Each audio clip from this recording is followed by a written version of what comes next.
रंजना कभी ब्रश नहीं करती थी। उसे कितनी बार उसके माँ बाप ने डांटा, लेकिन उसका कोई असर उस पर होता ही नहीं था, जिस कारण से उसके दांत पीले पीले हो जाते हैं। शादी के बाद अरे बहू, वैसे तो तुझ में कोई कमी नहीं है, पर तेरे दांत इतने पीले कैसे हैं बेटा? कैसे मतलब? कोई सर्जरी थोड़ी ना कराइए। वो तो क्या नाम, मैं ब्रश नहीं करती थी तो पीले हो गए। अब क्या करूं? आप कहें तो लाल करवा लूं या फिर काले? यार ये क्या है, क्यों माँ से लड़ रही हो? लड़ रही हूँ? अरे मैं लड़ रही हूँ या ये बोल रही है कि दांत पीले है, पीले। अरे तपस्या थोड़ी ना की है इन्हें पीले करने के लिए। बकायदा ब्रश नहीं किया है 20 साल तक, तब जाकर। छी, कैसी बात कर रही हो? ये उस वक्त तो पीले नहीं थे जब हम लोग तुम्हें देखने आए थे। अरे तब साफ करवा लिया होगा डेंटिस्ट के पास जाकर। अब देखो कैसे पीले पीले लग रहे हैं। रंजना सास की तरफ गुस्से से देखती है। फिर शुरू हो गई पीले पीले पीले। अरे पीले तो तब भी थे जब मेरे हाथ का रसगुल्ला उड़ा उड़ा कर खा रही थी और बोल रही थी, लड़की नहीं गुणों का खजाना दे रहे भाई साहब आप।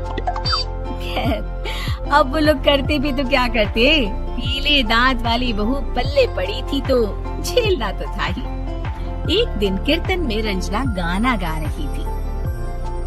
अरे कमला बहन, माँ का द्वार है, यहाँ तो सब शुद्ध होकर आते हैं, फिर अपनी बहू को ब्रश भी नहीं करवाती तुम। दूर से पीले पीले दांत भक्ति में बाधा उत्पन्न कर रहे हैं। अरे कोई 2 साल के बच्चे थोड़ी ना लेकर आई हूँ मैं बहू बनाकर। अच्छी खासी लड़की है, अरे कैसे करवाऊं ब्रश? ये तो उसे खुद करना चाहिए ना। अब माँ बाप तो इसके जैसे तैसे निपटा दिए, ये नहीं सोचा कि सास कैसे संभालेगी। सास बहू को लेकर घर आ जाती है, लेकिन सोच लेती है कि अब इसे लेकर कहीं नहीं जाएगी। अगले रोज बहू कहती है, अरे क्या हो गया, मंदिर नहीं जाना क्या? कीर्तन का वक्त हो रहा है। मेरी मधुर वाणी से कान्हा जी जागते हैं और सोते हैं। आप तो जानती है ना उनकी भक्ति में कितना मन लगता है मेरा। वो क्या है ना, तबीयत ठीक नहीं लग रही है मेरी, आराम करूंगी मैं। तबीयत ठीक नहीं लग रही? अभी तो मिथुन के गाने पर नाच रही थी आप, और अब बोल रही है कि तबीयत ठीक नहीं लग रही। अरे भक्ति में मन लगा लो सासू माँ, ऊपर जाना है, क्या मुंह दिखाओगी आप? हाँ? सास को बहू की बात पर गुस्सा आ जाता है। मैं क्या मुंह दिखाऊंगी, इसकी चिंता तो ना कर, समझी? अपने मुंह की चिंता कर, जो ये पीले पीले दांत लेकर हर जगह पहुंच जाती है। पता है लोग कितना मजाक बनाते हैं। ना जी ना, मैं नहीं जाना कहीं तेरे साथ।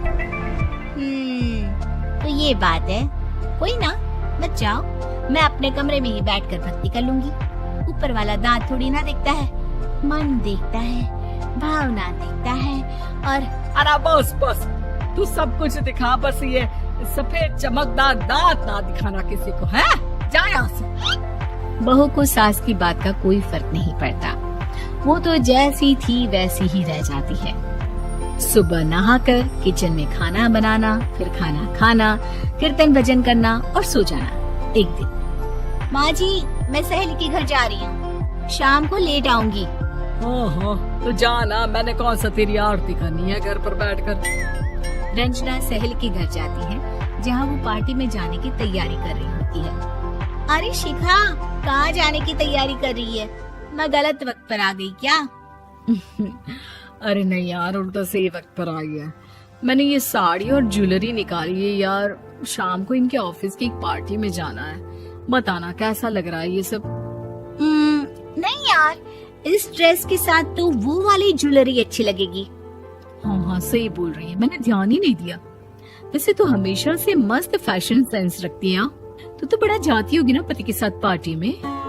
रंजना कुछ नहीं बोलती, बस सोचती है कि यार काश ये बात सही हो जाती, पर मैं क्यों नहीं जाती पार्टी में? क्या इन लोगों की कोई पार्टी होती नहीं होगी? रंजना घर आती है और रात में पति से सवाल करती है, एक बात बताइए, आप मुझे किसी पार्टी में क्यों नहीं ले जाते?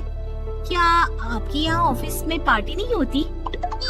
पति बेचारा क्या कहता कि दांत पीले हैं तुम्हारे इसलिए। अरे कोई पार्टी होती नहीं हम लोगों के ऑफिस में, तो कहाँ से लेकर जाऊं? और मार्केट, मॉल, कहीं वीकेंड घूमना, कहीं तो अरे यार सारे हफ्ते में एक छुट्टी मिलती है, तो सोचता हूँ कि आराम ही कर लूं। क्यों? रंजना मन मार के रह जाती है। पहले कभी सास के साथ मंदिर जाया करती थी, लेकिन वो भी सास ने ले जाना बंद कर दिया। घर बैठी बैठी रंजना बोर हो जाती है। तभी उसे आइडिया आता है और वो मायके जाने का सोचती है। सासू माँ, 2 दिनों के लिए मम्मी के घर जा रही हूँ। अच्छा ठीक है, आराम से जा।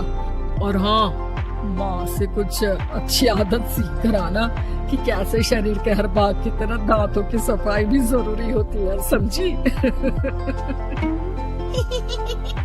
शुरू हो गई ना आप।